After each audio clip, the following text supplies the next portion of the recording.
20 থেকে 25 লক্ষ টাকা দালালকে দিয়ে জীবনের সব টাকা শেষ করে ফেলেন, নিঃস্ব হয়ে যান।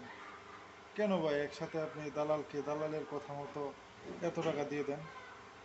এই টাকা দিয়ে যদি আপনি নিজেই বিভিন্ন দেশের জন্য চেষ্টা করেন এবং নিজেই খরচ করেন, তাহলে নিজেরে বুঝাইতে পারবেন যে আসলে যে না, আমি নিজে নিজে চেষ্টা করছি, নিজে নিজে খরচ কইরা আর শেষ অবধি পারি নাই।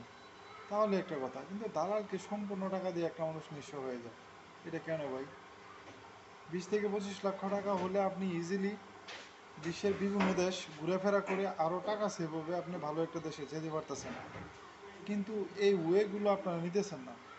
সবার আগেই দালালের দ্বারস্থ হইতেছেন। তাহলে দালাল তো চাবি ভালো একজন পার্টি ধরতে পারলে সে মোটা অঙ্কের টাকা পাবে। মানে সে নিতে পারলো কি নিতে পারলো না সেটা বিষয় না, বিষয়টা হচ্ছে তার পকেটে টাকা গেল সবার আগে। এটা হচ্ছে তার মূল লক্ষ্য। এখন দেখতেছি অস্ট্রেলিয়ার জন্য অনেক মানুষ মনে করেন যে হুমড়ি গিয়ে পড়ছে, ভাই অস্ট্রেলিয়া কি মামুর বাড়ি খেলা? অস্ট্রেলিয়া চাইলে কি নিয়ে নিতে পারবে আপনারে? পৃথিবীতে আমেরিকা, মানে লন্ডন কানাডা ইজি, কিন্তু অস্ট্রেলিয়া তো ইজি না। অস্ট্রেলিয়া হ্যাঁ, তবে আপনার যদি পাসপোর্ট বাড়ি থাকে, ভিজিটে এর ক্ষেত্রে আপনি যেতে পারেন। সেক্ষেত্রে আপনার অবশ্যই ব্যাংক সলভেন্সি এবং বেশ কয়েকটা উন্নত দেশ ঘোরাফেরা থাকতে হবে। কিন্তু অন্যান্য দেশের তুলনায় অস্ট্রেলিয়া অনেক হার্ড। কাজের ক্ষেত্রে গেলেও আপনার আইএলটিএস লাগবে। যদি আপনি কৃষিকাজে যান সেক্ষেত্রে ভিন্ন হিসাব, কিন্তু এটার সময় সাপেক্ষের অনেক ব্যাপার স্যাপার। কৃষিক্ষেত্রে যদি আপনি যান, আর সেক্ষেত্রে যদি একটা সহজ উপায় আছে, কাজের বিষয় তো এটা সম্ভব না, এটা অনেক সময়ের ব্যাপার। যদি কেউ স্পন্সর করে নেয় এটা তো অনেক সময়ের ব্যাপার।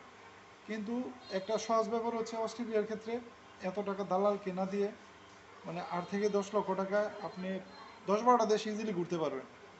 আপনার যদি মাথায় যদি একটু প্ল্যান থাকে, আপনি 8 থেকে 10 লক্ষ টাকায় 10 থেকে 12টা দেশ ইজিলি আপনি ঘুরতে পারবেন।